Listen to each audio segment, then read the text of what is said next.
So those are visuals that you're seeing of Prime Minister Modi landing in Kuwait. He's on a 2-day visit to Kuwait. There's a diaspora welcome also that is scheduled. Aman Sharma, my colleague, is tracking the story. Aman, the significance of this visit. Well, see, this is a very, very historic visit. The Prime Minister is undertaking this 2-day visit at the invitation of the Amir of the State of Kuwait, His Highness Sheikh Mishal Al Ahmed Al Jaber Al Shabha. This marks, Arunima, the first visit by an Indian Prime Minister to Kuwait in 43 years. And, therefore assumes considerable significance. India and Kuwait have shared an age-old bond characterized by historical ties. There have been robust economic exchanges and vibrant cultural connections. But yes, a prime ministerial level visit is happening after 43 years. Though that has not impacted in any way the political relations between both the countries, which have been excellent. The Prime Minister had recently met the Crown Prince of Kuwait on the sidelines of the UN General Assembly session in September this year in the US. Earlier, we had External Affairs Minister Dr. S. Jaishankar also visit Kuwait in August this year ahead of the Prime Minister's visit. The Minister of Foreign Affairs of Kuwait, His Excellency Abdullah Ali Al-Yaha, also visited India recently on the 3rd and 4th of December, just earlier this month. And, the groundwork was laid for the Prime Minister's visit to Kuwait. Both the Foreign Minister was also met in September this year on the sidelines of the inaugural India-Gulf Cooperation Council Strategic Dialogue in Riyadh. So there have been recent high-level engagements and other ministerial-level exchanges, culminating now in the Prime Minister's visit at the end of the year. This is expected to infuse, a fresh momentum into the bilateral relations between India and Kuwait. The Prime Minister is also going to have a big diaspora event in Kuwait, and this is also going to be very significant because anyways, this visit is coming after a long gap by the Prime Minister. So that is also going to be very significant, and Indian diaspora all over the world, whenever the Prime Minister visits, welcomes Mr. Modi very enthusiastically. And you can see those pictures, people, the diaspora members enthusiastically welcoming Mr. Modi. That said, there's also a lot of business on this trip, Arunima.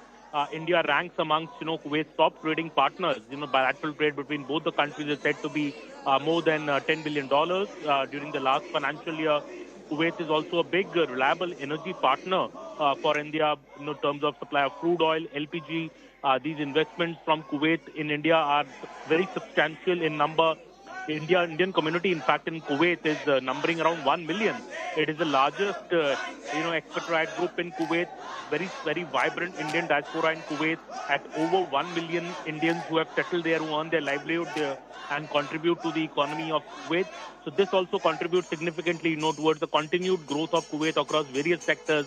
It is like a bridge between both the nations. There's cultural and educational ties between both the countries are also very vibrant. So Kuwait remains India's key partner in the Gulf region today. And this is being cemented by the Prime Minister's visit, first Prime Ministerial visit to Kuwait after 43 years from India. And Kuwait is just one visit, but there have been other nations also that the Prime Minister has set new trends in, visiting them after several decades. Prime Minister visits have not happened to earlier.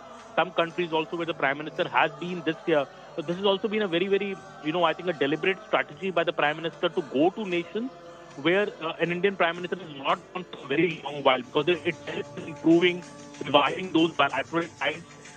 That is why you see the Prime Minister there making it a point to be there. What else the Prime Minister will be doing is the PAC program also for the Prime Minister in this visit. He will be accorded a ceremonial guard of honor at the Bayan Palace.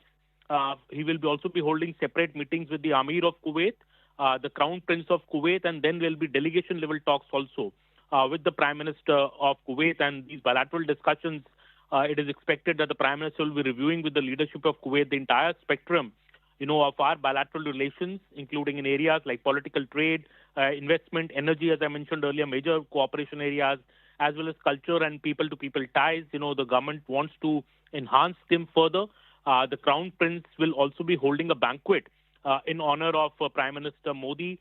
The Prime Minister, as I earlier explained, is also interacting with the Indian diaspora, at a community event, also visiting a labor camp later today. He's also going to attend the opening ceremony of the 26th Arabian Gulf Cup. He'll be a special guest of His Highness the Amir of Kuwait at this particular event. Right. I'm also being joined by Siddhant on the broadcast. Siddhant, what we are seeing are visuals of the diaspora also happening. Prime Minister is being welcomed by the diaspora. That's the crucial power, the soft power that India is now bringing to the global stage, isn't it? The diaspora and what, they contribute to each one of these countries that Prime Minister is also visiting, including Kuwait.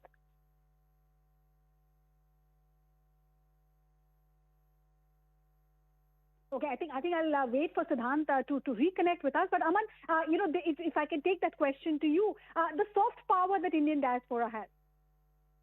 Well, absolutely, Arunima, that has been a major thing, and that is a key ingredient. Whenever a prime minister is visiting a foreign country, a diaspora event is always there. Either it's a proper event, with people in attendance, or there are Indian members of the diaspora who meet the PM either at the airport or his hotel, and that is very, very significant. And, in this visit, Arunima, the Prime Minister is also going to a labor camp.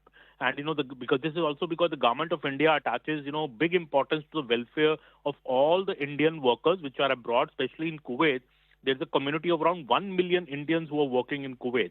So that is a big priority area for the India. So the diaspora event coupled with the labor camp visit is seen as that exhibition, I think, of that soft power by India, that the Prime Minister is going to meet the fellow Indians who are working for Kuwait's economy and also contributing to remittances to India's economy. So I think the visit of the Honorable Prime Minister of India to the labor camp is to express the amount of importance that the government of India attaches to our workers who are there in a foreign country, and that becomes also a prime purpose of this particular visit. In Kuwait, it's a 2-day visit.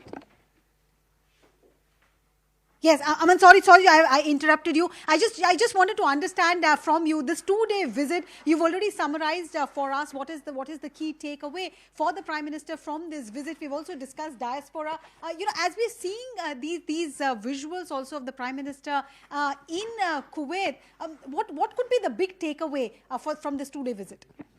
Well, I think there'll be a lot of, because there will be delegation level talks with the Prime Minister of Kuwait also. And, the entire spectrum of India-Kuwait bilateral relations, there is a progress expected in not just political sphere, but also trade, investment, I would say energy and culture and people-to-people ties. All these issues will all be on the table because, India and Kuwait are big partners. In this regard, and India, Kuwait is seen as one of the most reliable partners of India, in fact, in the Gulf. So all those talks will be on the agenda. There are new joint working groups in these areas: trade, investment, education, technology, agriculture, have been set up under a joint commission. An MOU to establish a joint commission was signed, in fact, during the recent visit of the Foreign Minister of Kuwait to India in December this year. And there is expected to be some forward movement on that as well. As I said, Kuwait is one of India's top trading partners. The bilateral trade between both the countries is more than $10 billion just last year. A big energy partner for India. Crude oil, LPG comes in a big way. Supply is made to India from Kuwait. So obviously these are areas where the India also wants to focus on to enhance the bilateral relationship, to make these investments also from Kuwait into India grow. So all these talks, all this business will also be on the table when the Prime Minister meets the top leaders of Kuwait later today as well as tomorrow. There is also, the issue of migration and mobility and other labor issues. So, the government has been having a mechanism called a consular dialogue between India and several other countries, countries where regularly we send our workers. We have a mechanism for labor and manpower dialogue. So kind of a joint working group, and some concerns have been flagged by India, and Kuwait has been working on that as well. So these kind of mechanisms also are expected to feature in the discussions between both the countries when the Prime Minister is there. The last hour. Anything can happen between the bells. But what happens during the last hour is what matters the most. The biggest market swings. A close-up look at what's driving them and how the investors are reacting. Watch the most seasoned market mavens guide you through the most important hour of the trading day. NSE Closing Bell. At these times, only on CNBC-TV18 and CNBC-TV18.com.